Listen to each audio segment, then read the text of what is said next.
Iran News Now. Iran presidential election, reformist Pezeshkian, hardliner Jalili lead close race. With Ebrahim Raisi's death in a helicopter crash, the next president-elect will most likely go to a runoff. Voter indifference over economic woes and social restrictions has prompted close presidential elections, pitting a low-key moderate against a protege of Iran's supreme leader. The race is now neck-and-neck.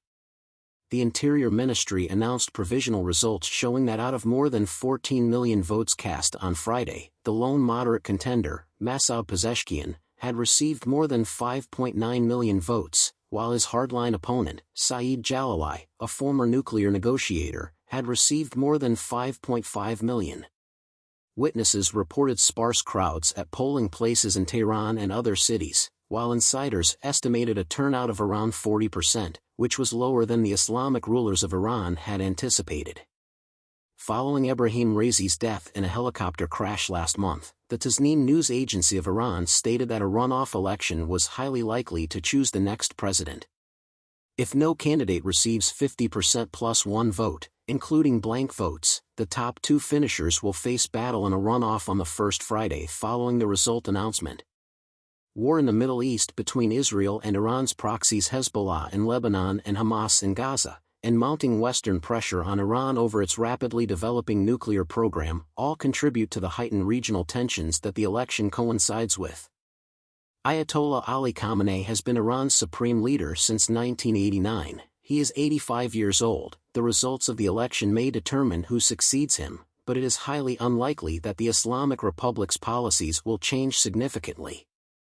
In response to public unhappiness with economic hardship and restrictions on political and social freedom, the clerical elite sought a large turnout in the hopes of averting a legitimacy crisis. Because Khamenei decides everything pertaining to the Islamic Republic of Iran, the incoming president is unlikely to bring about a significant change in policy regarding the country's nuclear program or its support for paramilitary groups in the Middle East. The president, however, is in charge of day-to-day operations and has considerable say over Iran's international and domestic policy stance.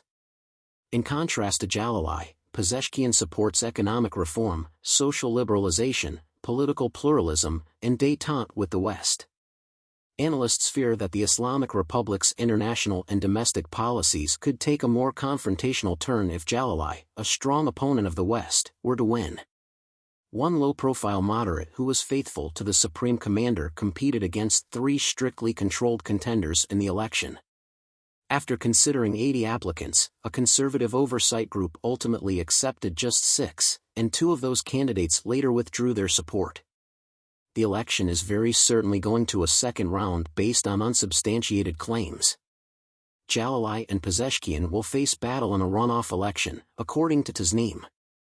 People aren't showing up to vote as often as they used to, according to those who are against the clerical establishment. In the 2021 presidential election, 48% of the eligible voters cast ballots, whereas in a March parliamentary election, only 41% did so, setting a new low. After the United States withdrew from Iran's nuclear deal in 2018, the economy began to falter due to mismanagement, corruption at the state level, and sanctions. All of the contenders have pledged to do something about this.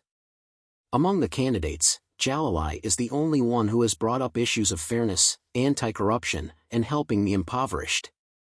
Karaj resident and 45-year-old artist Farzan stressed that he separates Iran's foreign policy from the nuclear agreement. The much-maligned reformist group in Iran is supporting Pezeshkian because he is loyal to Iran's theocratic government. After casting his vote, Pezeshkian stated, "We will respect the hijab law, but there should never be any intrusive or inhumane behavior against women."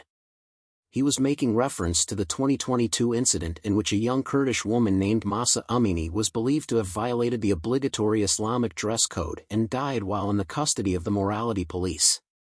The death of Amini ignited a wave of protests that eventually became the most visible demonstration against Iran's clerical rulers in recent memory.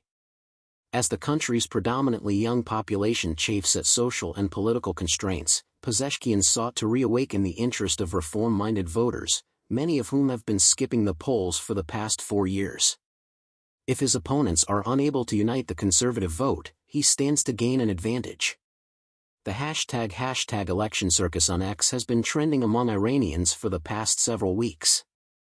Activists both at home and abroad have called for a boycott of the election, arguing that a large turnout would legitimize the Islamic Republic.